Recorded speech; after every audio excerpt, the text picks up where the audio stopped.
convite. Agradecemos desde já, tanto a Uniguaçu quanto a gente como alunas. Você gostaria de se apresentar um pouco mais? Vocês, meninas, me chamo Eduarda Nicodem, sou psicóloga clínica, eu atuo com adolescentes, adultos, idosos, tenho praticamente quase 3 anos de formação e vai ser uma honra hoje estar aqui com vocês e ajudar vocês a entender um pouquinho mais dessa prática clínica. Qual foi o maior choque entre a psicologia aprendida na faculdade e a realidade da prática clínica? Olha, o maior choque foi que quando a gente está na faculdade, a gente está, estudando as teorias, as práticas, os livros, e o maior choque é quando a gente tem que ir realmente atender e ver que aquilo que a gente estudou não é igual ao que está nos livros, Então a gente encontra pacientes reais, pessoas reais, problemas reais, histórias reais, e isso é difícil um pouco no início, Mas a gente entender que cada processo com cada paciente precisa ser construído.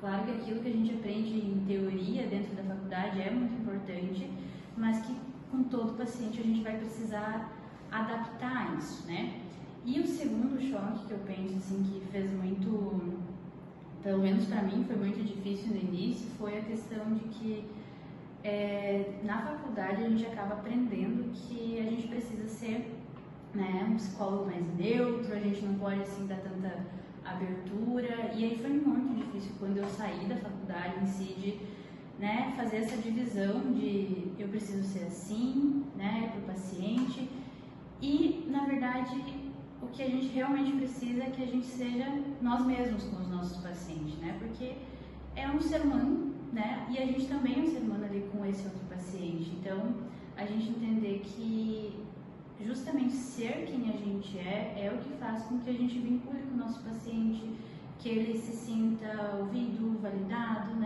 Então foram duas coisas assim que foi difícil no início, quando eu fui para a prática clínica. Como a psicologia transformou você como pessoa? Eu costumo falar que a psicologia ela é muito importante dentro da minha vida, tanto a psicologia, os atendimentos, eles me transformam sempre a cada dia, eu aprendo muito, tanto com um quanto com o outro, e eu acredito que o que mais me transformou foi o fato de que eu aprendi, a ser uma pessoa mais acolhedora, mais empática, a escutar muito o outro, entender a individualidade de cada um, e também o que me ajudou dentro disso, até comigo mesma, a questão de eu conseguir ser um pouco mais flexível, com o que eu sinto, com o que os outros sentem, e dar mais essa abertura, e disposição para experienciar mesmo, essas situações. Qual é a parte mais silenciosa e difícil da profissão, que quase ninguém vê? Olha, eu acho que a parte mais difícil é quando você não consegue ajudar o paciente como você gostaria, Porque tem muitas coisas que vão muito além do nosso controle, tem coisas que não dependem só de nós, então é uma das partes mais difíceis, ainda mais de ver que aquele sofrimento, não é só a terapia que vai ajudar, é todo um contexto por fora disso. Então eu acho que essa é a parte mais silenciosa do que Como é lidar diariamente com o sofrimento emocional de outras pessoas, sem levar para a sua vida pessoal? Olha, que eu acho que eu falei já que tem várias partes que são bem desafiadoras, Mas essa também é uma parte bem desafiadora por conta que é impossível a gente não levar essa história, Não ser tocado com a história do paciente, com a demanda dele, com o sofrimento.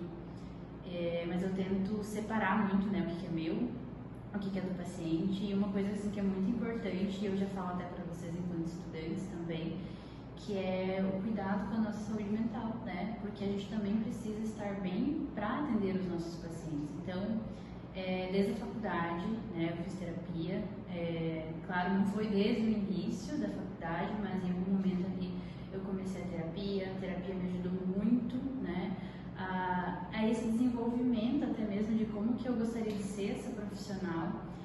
E sou muito grata à minha psicóloga também, porque depois, quando eu me formei, ela fez ela teve um papel assim muito importante na minha vida para começar a prática clínica, né? Porque a gente se cobra, a gente se depara com sofrimento e aí a gente leva para casa e a gente sofre junto. Então, justamente a terapia me ajudou a separar, né? Conseguir separar o que é meu, o que é do meu paciente, o que está no meu alcance, o que não está, né?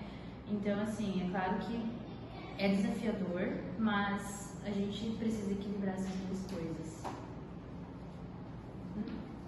Você acredita que a sociedade realmente entende o que é saúde mental?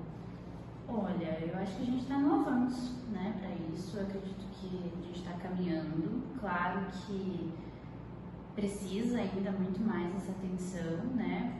Mas eu vejo que antigamente a gente não era tão falado assim sobre saúde mental. Hoje o pessoal fala muito mais.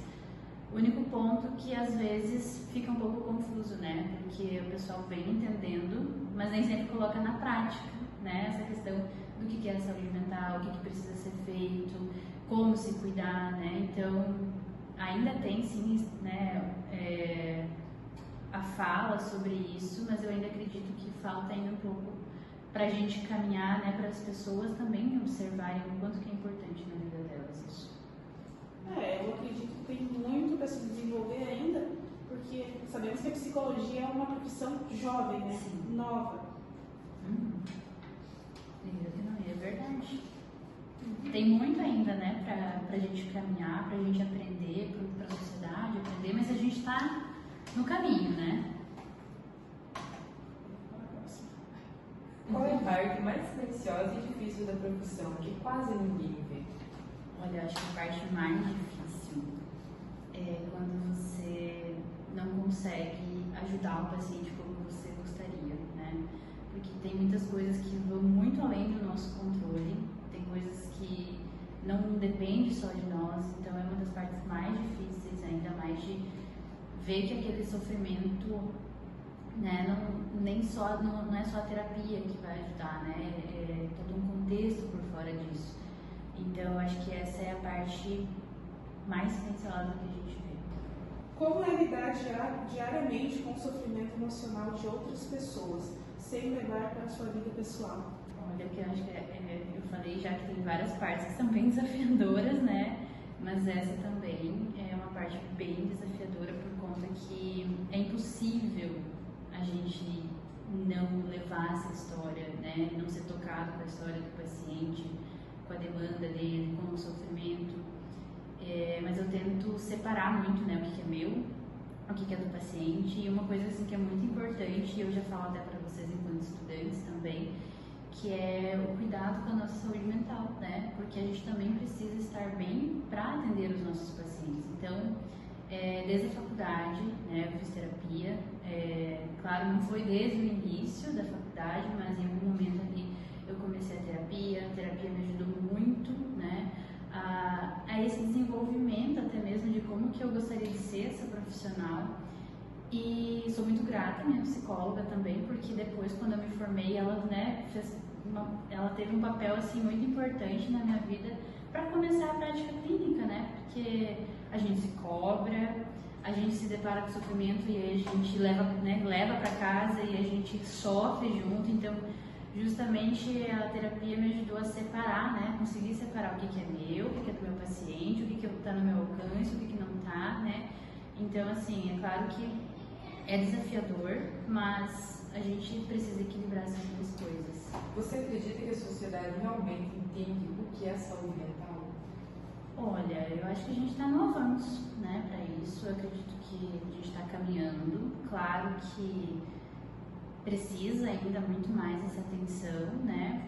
Mas eu vejo que antigamente a gente não era tão falado assim sobre saúde mental. Hoje o pessoal fala muito mais. O único ponto que às vezes fica um pouco confuso, né? Porque o pessoal vem entendendo, mas nem sempre coloca na prática, né? Essa questão do que é a saúde mental, o que precisa ser feito, como se cuidar, né? Então, ainda tem sim, né, a fala sobre isso, mas eu ainda acredito que falta ainda um pouco para a gente caminhar, né, para as pessoas também observarem o quanto que é importante na vida delas isso. Eu acredito que tem muito para se desenvolver ainda, porque sabemos que a psicologia é uma profissão jovem, né? Sim. Nova. É verdade. Tem muito ainda, né, pra gente caminhar, pra gente aprender, pra sociedade aprender, mas a gente tá no caminho, né? A perda da autonomia, a perda, né, de conseguirem viver aquela vida que eles tinham antes, porque aí não consegue mais, né?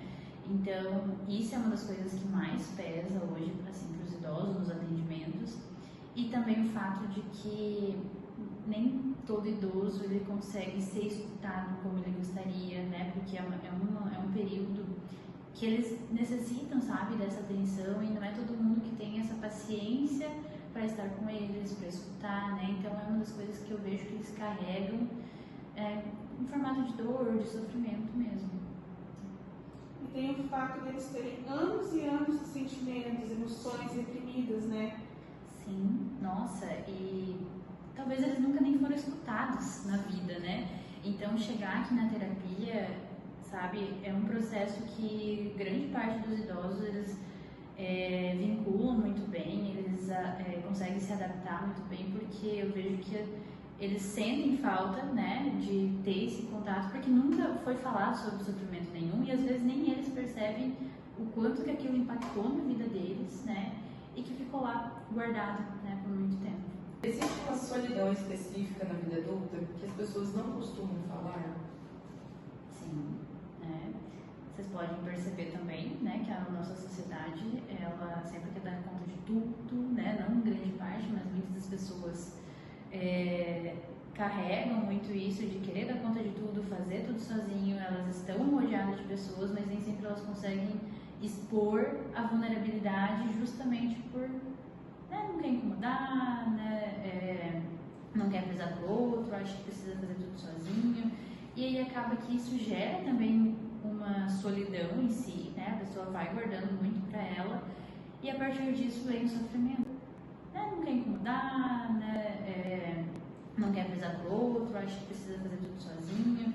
E aí acaba que isso gera também uma solidão em si, né? A pessoa vai guardando muito para ela e a partir disso vem o sofrimento, né? Então eu acredito que essa seria a solidão na vida adulta, né? De acabar às vezes não conseguir dividir aquilo que está machucando, aquilo que está doendo, por medos, né? De incomodar ou de julgamento, por exemplo, né? Eu acho que essa solidão também existe bastante em casamentos, né? Sim. Seja esposa, marido. Sim, porque às vezes pode ser que essa pessoa não se sinta ouvida, validada, né? Não tem uma escuta e aí prejudica mais ainda, né? Que se sinta dessa forma, né? Mais solitário, né? E aí só reforça para a pessoa ir guardando cada vez mais e o sofrimento também vai aumentando cada vez mais. Calma, gente, deixa eu ver qual que é a pergunta. Tá. Como a terapia ajuda alguém a achar sentido na própria vida?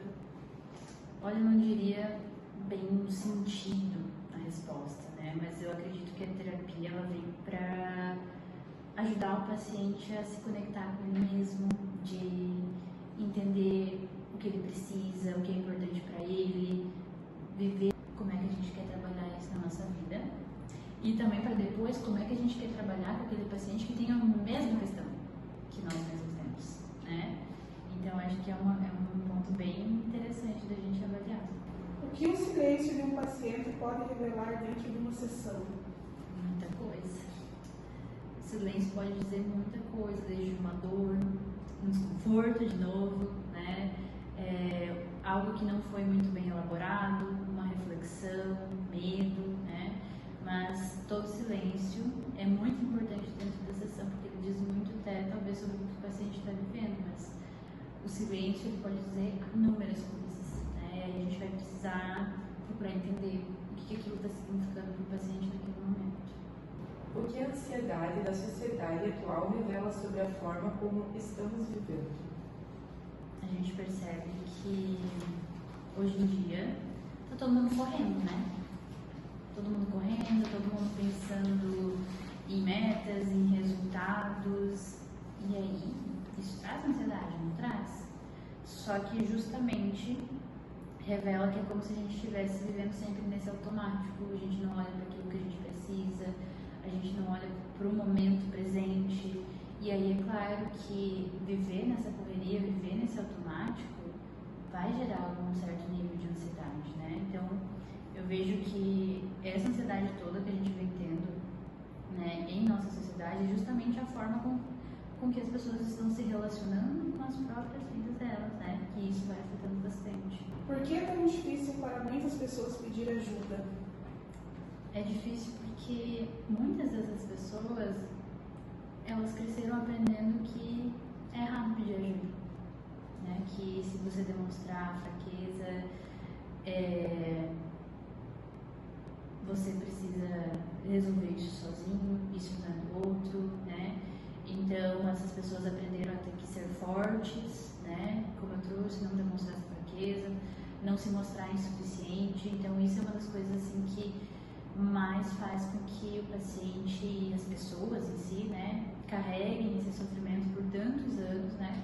Por essa dificuldade que muitas vezes ela foi também aprendida de certa forma, né? De que ela precisa resolver todos os problemas sozinha. E isso, querendo ou não, aumenta muito mais o sofrimento. O que mais adoece emocionalmente as pessoas hoje? Eu acredito que a desconexão com elas mesmas, né? Que vamos pensar, se você não está atento a você mesmo, você só está vivendo e indo cada dia, como a gente até falou em outras perguntas aqui, no automático, sem ver as suas necessidades, talvez vivendo para agradar os outros, fazendo só pelos outros. E aí pesa, né? Pesa tu ter que carregar isso só um dia após o outro, empurrando ali pra barriga os problemas, as coisas. Então, o que eu acho que mais adoece as pessoas talvez não estarem conectadas com seus valores, com o que elas precisam, né? Então, é um ponto assim que eu mais vejo dentro da clínica. Qual a importância da escuta em um mundo onde quase ninguém realmente ouve? A escuta muda tudo, né, gente? Vamos pensar que é através da escuta, né, que a gente se sente ouvido, validado, que as coisas fazem sentido. E aí até dentro da nossa profissão, né, enquanto psicólogos, a escuta é a parte, se não mais importante também dentro do nosso trabalho, né, porque o paciente ele possa sentir que ele pode ser ele mesmo, que é uma escuta que é livre de julgamento. Então, se a gente for pensar, né, algo mais amplo, né, a escuta é uma das coisas mais importantes, né, para o nosso processo também, enquanto pessoas. De tudo que você viveu dentro da psicologia, o que ainda faz você acreditar nas pessoas? Olha, eu falo que eu sou muito grata pela psicologia, né? Ela me ensina todos os dias, como eu já respondi antes em outras perguntas, mas eu acredito que faz parte do nosso papel enquanto psicólogos acreditar nas pessoas, né? E também engajar essa esperança nos pacientes em si, porque se a gente não acreditar neles, quem vai acreditar, né? Então, eu acredito que isso é muito importante, porque enquanto está no controle, vamos falar assim, do nosso controle, né? Dentro das nossas ações, dentro do nosso comportamento, sempre há uma possibilidade de mudança. Então, o que me faz acreditar nas pessoas, ainda mais dentro do meu trabalho com os pacientes, é de acreditar na capacidade humana de recomeçar, de reconstruir, de entender as coisas, né?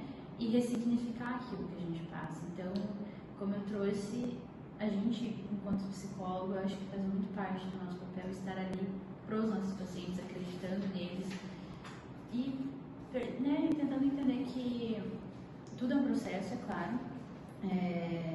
Não é um processo, como eu trouxe, fácil, rápido, é difícil sim, mas que, como eu trouxe, enquanto está dentro do nosso alcance, dentro do nosso, né, do comportamento ali, tem a possibilidade de mudança. Então, uma das coisas que mais faz pensar, né, que as pessoas elas podem mudar, tem essa possibilidade. Então, cabe a nós acreditar nisso também.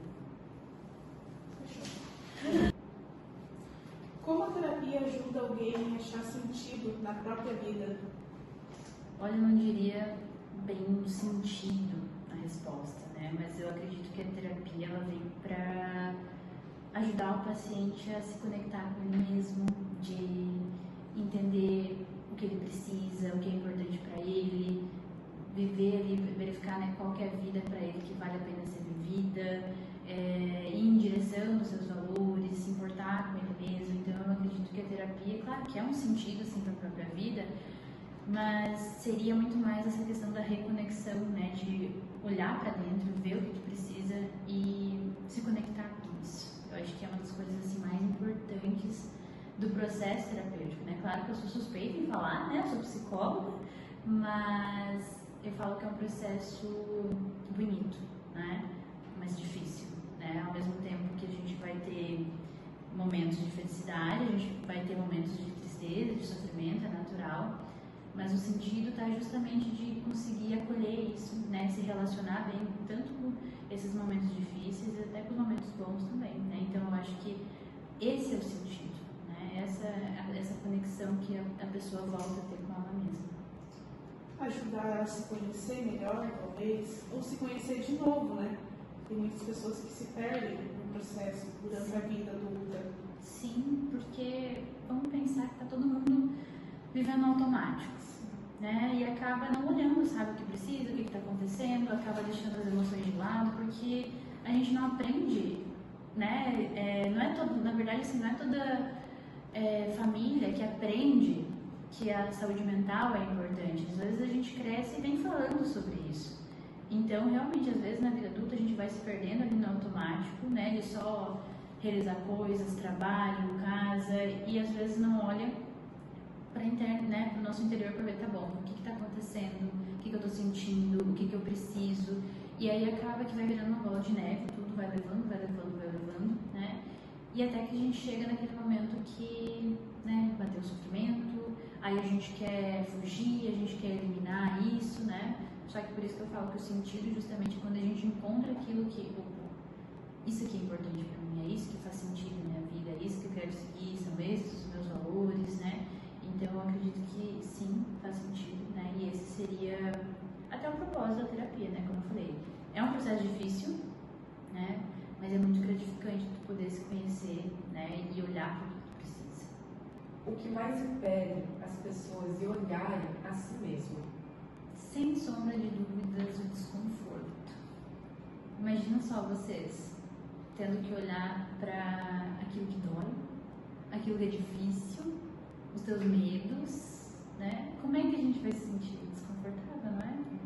Então, eu acredito que é uma das coisas mais difíceis, assim, para as pessoas conseguirem olhar para elas mesmas, porque dói, né? E aí eu falo que, como eu falei antes, a terapia ela não é um processo, assim, fácil, né? Eu falo que é um processo maravilhoso, mas não é fácil, porque você tem que estar disposto a estar aqui, a se escutar e olhar para esses medos, olhar para as tuas próprias responsabilidades dentro desse processo, e aí por isso que gera um desconforto, mas a gente entender que é justamente quando a gente encara isso, né, que é um processo, né, que envolve muita coragem, né, para a gente estar ali para olhar para a gente mesmo. Isso nós podemos ver cursando, né, psicologia. Você deve lembrar como é que é. Você está lá numa aula normal e do nada aparece um trauma seu lá. Sim. E você começa a olhar para você mesmo, para dentro de você mesmo, começa a ficar cada vez mais difícil. Sim. Você se encarar. Incomoda, não Incomoda. Né? E agora a gente está tendo umas aulas mais específicas, a gente está fazendo mais dinâmica. E assim, a gente vê o quanto que é difícil essa matéria. Até quando a gente teve ali levar um objeto para contar um pouco da história, foi bem difícil. Teve bastante gente que chorou. Sim. Teve gente que nem apareceu na aula. Porque isso já é uma fuga, né, gente? Né, de não olhar, porque dói, né? E você falando isso até... Imagino, talvez, né, eu conheço muito esse trabalho, né, dessa conexão com o objeto, que também fala sobre nós. Até desconfio quem foi a prof, não sei se foi a que eu penso, né? Foi? Foi. Né, tipo assim, interessou isso porque é bem significativa essa prática, né? E eu falo que, né, eu atuo com a abordagem da terapia de aceitação e compromisso. Eu não sei se vocês conhecem um pouquinho sobre, né, uma abordagem contextual. E a gente fala muito sobre o desconforto, né? E o quanto é difícil a gente querer acessar ele. Porque enquanto a gente está aqui, né, enquanto a gente está aqui psicólogo, a gente está acessando o desconforto do paciente em si. Não é fácil, mas ainda assim não é o nosso desconforto. Claro que a gente precisa ter esse olhar empático, acolhedor, só que quando diz respeito ao nosso, ainda mais vocês, então eu imagino, vivenciando isso nas aulas, vocês devem ficar pensando, meu Deus, como que eu vou ser psicólogo, como é que eu vou ser psicólogo com esse sofrimento que eu tenho, com esse trauma que eu tenho, como é que eu vou atender os meus pacientes. Não sei se vocês já pensaram nisso, né? Mas isso não invalida nada, né? De que profissionais vocês vão ser. Porque todos nós somos seres humanos, né? O único ponto é como a gente trouxe. Exige coragem a gente também olhar para os nossos problemas, para as nossas questões, para os nossos desconfortos e a gente olhar como é que a gente quer trabalhar isso na nossa vida. E também para depois, como é que a gente quer trabalhar com aquele paciente que tem a mesma questão que nós mesmos temos, né? Então, acho que é um ponto bem interessante da gente avaliar.